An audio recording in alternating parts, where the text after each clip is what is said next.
Alors, nous allons passer à Monsieur Pascal Vokuma. Il est expert en transformation digitale et en gouvernance d'entreprise. Il est un acteur reconnu du secteur des télécommunications en Afrique de l'Ouest depuis plus de 20 ans. Administrateur de société engagé dans les développements des TIC, il œuvre à connecter les territoires, renforcer les capacités numériques et structurer les écosystèmes d'innovation au service de la croissance. Donc, dans son intervention, il va nous partager ses perspectives sur les innovations technologiques et les modèles d'affaires adaptés au contexte africain en général et au Burkina en particulier, parce que comme nous savons, qui dit projet dit aussi technologie pour plus d'efficacité. Alors, Monsieur Vokuma, merci d'être avec nous. Je vous passe la parole pour une quinzaine de minutes pour nous parler de cette thématique-là. Merci à DG. Merci bonjour aux co-panélistes et merci au ministre Tabouré. J'ai l'impression que je n'ai plus rien à dire. Il a presque tout dit, mais sans doute que je devrais insister sur donc les aspects innovation technologique dans mon intervention pour appuyer ce que donc Dr Kaboré a présenté. Il faut savoir que le monde aujourd'hui connaît dans un contexte de transformation, comme il a dit, mondial très rapide. Et le numérique redéfinit les bases du développement en Afrique et notamment au Burkina Faso. Euh, cette révolution technologique touche divers secteurs, l'éducation, les finances, la santé, la production et l'administration. Elle présente donc une opportunité majeure pour accélérer la croissance, réduire les inégalités et renforcer la souveraineté économique de nos États. Mais à mon sens, il y a une condition, celle que nous acceptions d'agir de façon stratégique et adaptée à nos réalités locales. Le Burkina Faso doit donc s'approprier cette dynamique en s'appuyant, à mon avis, sur deux leviers essentiels. Le premier levier, c'est sa jeunesse. Une jeunesse connectée et entreprenante. Le deuxième levier, comme l'a dit le professeur, le docteur Kaboré, ce sera donc la diaspora. Une diaspora véritablement compétente et engagée. C'est en mettant ensemble ces deux leviers que nous pouvons faire face donc à cette révolution technologique-là. Donc, nous allons ensemble essayer d'échanger sur quelques expériences d'innovation adaptées, d'identifier les secteurs promoteurs dans le domaine donc, de ces technologies porteurs, et puis explorer le partenariat possible et efficace avec la diaspora. Pour nous, la finalité est de bâtir une Afrique numérique inclusive et prospère, ancrée donc dans des solutions locales qui sont ouvertes sur le monde.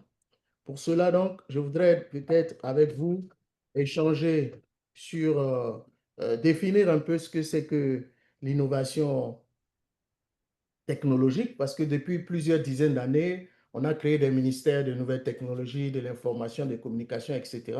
Mais on continue donc, l'Afrique, et nos pays en particulier, continuent d'être à la traîne. À chaque fois, on est obligé de faire des conférences, on est obligé d'en parler.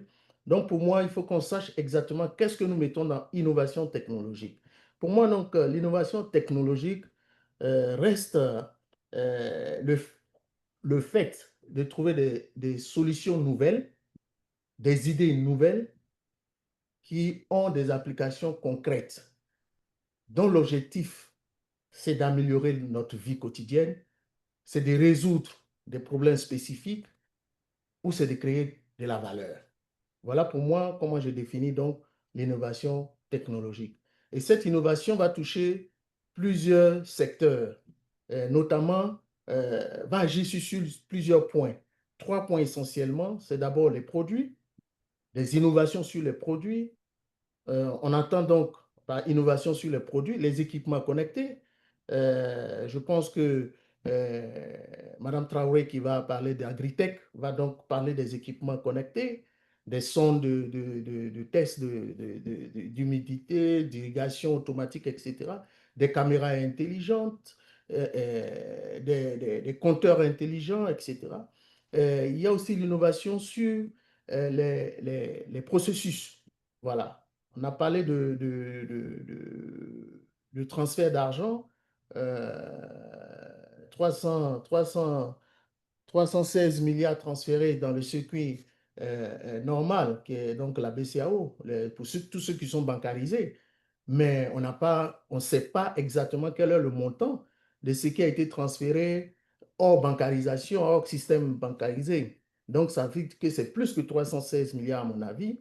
Donc, il faut innover technologiquement pour pouvoir capter cette partie de ces transferts de fonds-là. On a déjà des outils de transfert d'argent. On peut aussi voir le côté de la santé. On est tous à l'étranger. Vous voyez comment on gère des rendez-vous médicaux, comment on gère des agendas des médecins. Mais je vous assure que dans nos contrées, vous prenez rendez-vous, c'est comme s'il fallait faire l'économie de ne même pas appeler pour un rendez-vous. Vous arrivez, vous allez faire la queue, c'est le premier venu qui est servi, il n'y a pas de rendez-vous, sans compter les avantages de connaissances, etc. Donc, tout ça sont des niches où il faut effectivement créer des innovations technologiques pour améliorer donc notre vie, pour créer de la valeur dans le secteur de la santé. Le président, le capitaine Traoré, a offert donc des laboratoires embarqués dans des véhicules. Mais il y a de la matière à créer des idées nouvelles, technologiquement parlant, pour interconnecter, mais en mettant des équipements connectés sur ces camions-là, pour créer un panel de médecins spécialisés qui vont exploiter en temps réel ces informations qui seront recueillies dans ces laboratoires ou dans ces salles d'opération mobiles. Et puis enfin, on parle aussi d'innovation sur le processus, voilà, sur le modèle économique. On peut innover, créer des idées nouvelles sur les processus, sur les modèles économiques. Vous avez des exemples comme Airbnb, il y a des exemples comme Yango, comme Jumia. En fait, c'est des modèles économiques que les gens ont eus, qui ont réfléchi et puis ils ont créé derrière tout tout, tout un ensemble d'outils technologiques donc pour utiliser donc pour rendre facile ces modèles économiques-là. Personnellement, nous sommes en train de réfléchir avec des ingénieurs aux États-Unis pour voir comment est-ce qu'on peut créer effectivement un modèle économique sur, par exemple, la gestion des loyers. Parce que beaucoup font des investissements immobiliers, surtout notre diaspora. Le premier, la première piste d'investissement de la diaspora, c'est l'investissement immobilier, c'est construire des maisons, c'est mettre des maisons en location. Mais derrière, on a un gros souci de gestion de ces loyers-là. Donc, il faut peut-être penser innovation technologique sur ce modèle économique-là qui pourrait faciliter la vie de ces investisseurs-là et créer de la valeur, bien sûr. Alors, je voudrais aussi dire que en matière d'innovation, en termes d'expérience, c'est pêle-mêle, hein, mais je vais quand même aller vite, comme je n'ai pas assez de temps. Je vais rapidement donner quelques exemples hein, d'innovation technologique qui ont quand même, on peut dire, potentiel et qui ont réussi. Ce sont d'abord les incubateurs. On a réussi quand même au Burkina à créer des incubateurs, Waralab, la fabrique, qui sont des incubateurs qui permettent donc à des startups, à des jeunes étudiants, à des entreprises qui commencent, donc des startups qui sont soutenues donc par ces incubateurs-là. On a au niveau du transfert d'argent des exemples comme Sank Money, qui est donc une solution de transfert d'argent qui a été créée par des Burkinabés Le docteur Kaboura a parlé tantôt des centrales solaires, mais les centrales solaires doivent être connectées pour pouvoir donc suivre la production, la facturation, etc. Donc, on peut aller plus loin, créer donc des mini-grids, c'est-à-dire des centrales solaires assez dimensionnées de telle sorte à servir donc juste une subdivision, une cité résidentielle avec donc des facturations automatiques, des compteurs automatiques. On a AgriEdge, par exemple, qui est un projet de pilote donc, qui essaye donc de suivre donc, les paiements et la gestion des coopératives. En termes donc de pistes, d'opportunités, je voudrais donner quelques-unes, hein. Il y en a tellement. En matière d'innovation technologique, il n'y a pas de limite. J'ai dit que si vous avez une idée nouvelle, si vous avez la solution et que l'application peut être concrète et que cela puisse améliorer la vie, cela puisse créer de la valeur, alors vous avez des niches. Et en matière d'agriculture, euh, alors là-bas, c'est le gouvernement ayant mis un accent très particulier sur l'agriculture. Il faudrait, nous n'avons pas de pluie. Nous sommes un pays quand même assez qui souffre de l'eau. Donc, nous devons avoir des solutions innovantes pour gérer l'eau. L'eau est une denrée rare, donc il faut trouver des solutions pour gérer l'eau. Donc, avoir des systèmes d'irrigation automatisés avec des équipements connectés qui puissent donner l'eau que lorsque la plante a besoin d'eau et produit en fonction de la rentabilité souhaitée.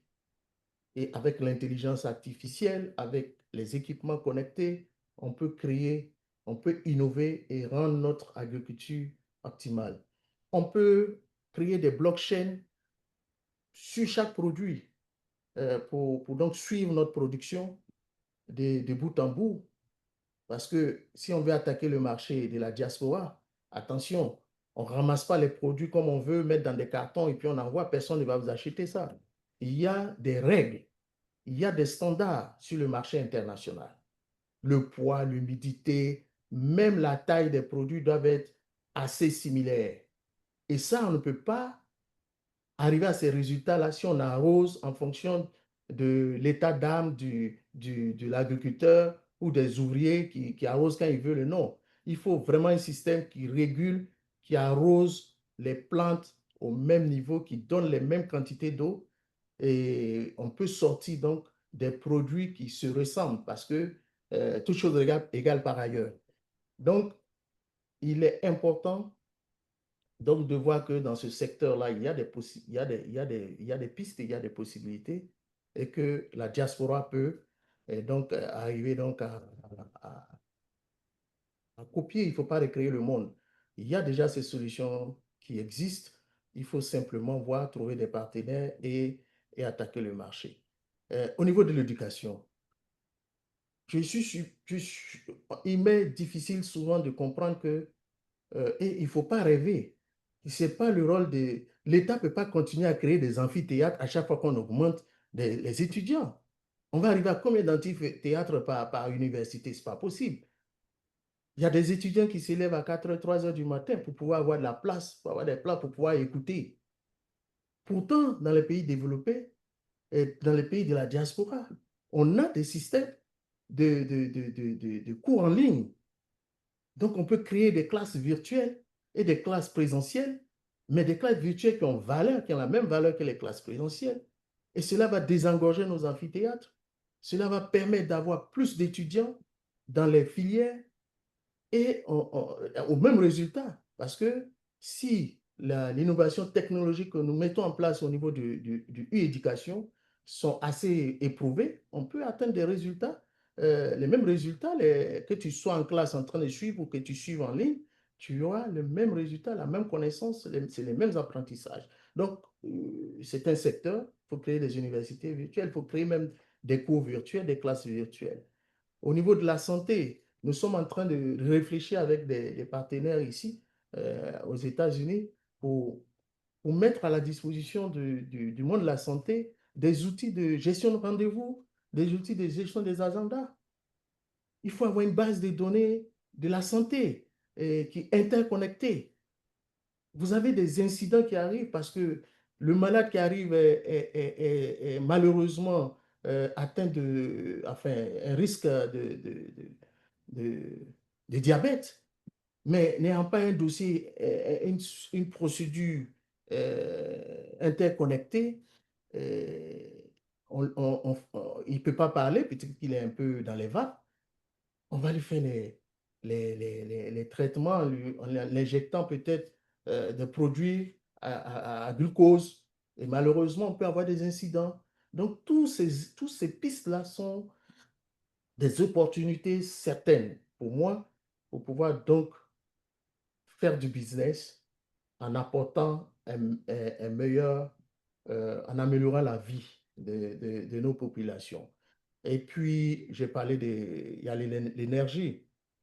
Euh, vous imaginez que jusqu'à aujourd'hui, les agents sont obligés de faire des porte-à-porte pour prendre les index de nos courants, de la Sonabel, sans compter les problèmes de réclamation, etc. Il y a dans ce secteur-là des compteurs intelligents qui peuvent donc donner les index automatiquement et vous recevez votre facture. On peut arrêter votre compteur à distance et redémarrer à distance si vous êtes à jour. Donc ça, c'est des opportunités au niveau des énergies. Créer des mini-grilles, que la diaspora se mette ensemble avec, que ce soit avec des partenaires locaux, ou créer des centrales, mais pas pour vendre à la Sonabel, puisque le secteur est en train d'être donc libéralisé sinon libéralisé, sous contrôle donc de l'ABI.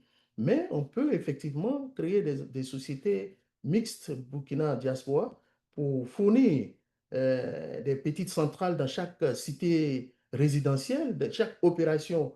Nous l'avons étudié concrètement, mais bon, nous ne sommes pas arrivés à bout. Mais c'est des projets qui existent, qui peuvent être faits et qui sont porteurs. Chaque opération immobilière qui se lance, il faut prévoir donc une centrale, l'utilisation du solaire avec des compteurs intelligents que chaque foyer pourra utiliser, télécharger, etc. Payer via donc les fintech, les moyens de paiement.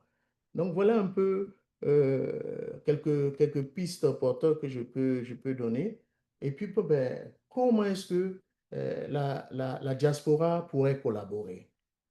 Le docteur Kaboré a beaucoup insisté là-dessus. Je vais simplement dire que la diaspora, pour moi, constitue le levier, un levier, une base de données qui est d'experts, d'experts dans tous les domaines. Si vous traversez le monde, que ce soit les Nations Unies, des institutions internationales, des gouvernements américains, canadiens, enfin partout, vous allez trouver un Burkinabé spécialisé dans son domaine et souvent même patron de ce domaine dans les innovations technologiques. Donc, il y a de la matière. Nous avons des compétences. Nous avons des compétences et il faut que nous puissions utiliser ces compétences-là qui pourraient intervenir directement sur des projets ou qui pourraient effectivement faire du transfert de compétences au niveau donc de nos étudiants et des startups locaux. Maintenant, il y a la mobilisation des fonds.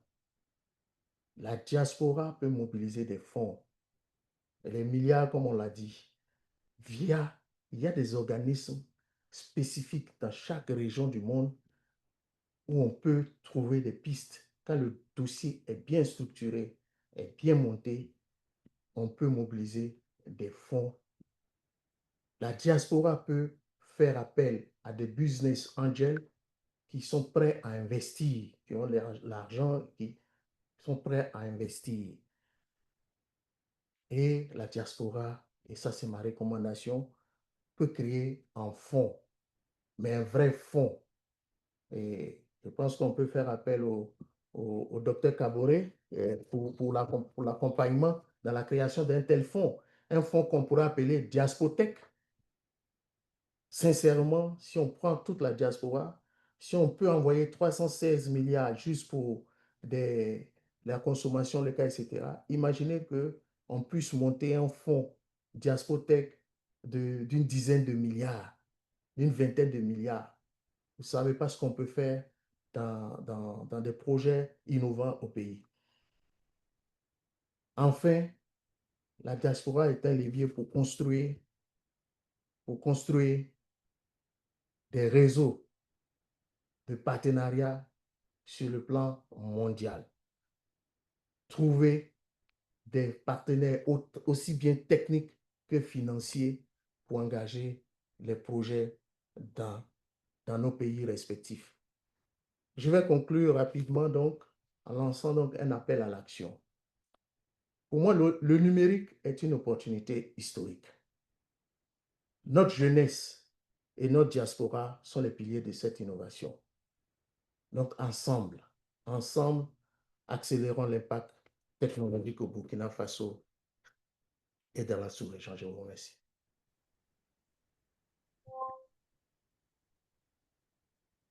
Merci beaucoup à vous, Monsieur Voukouma, pour cette intervention éclairante sur les dynamiques numériques et opportunités d'investissement technologique à saisir entre la diaspora et les acteurs locaux. Quand on entend transformation digitale, on pense souvent que c'est l'apanage des sociétés d'IT, de programmers, mais on se rend compte avec votre intervention que les opportunités sont énormes sur tous les plans, santé, éducation, et c'est très important de le savoir. Donc, merci encore pour votre intervention. Nous allons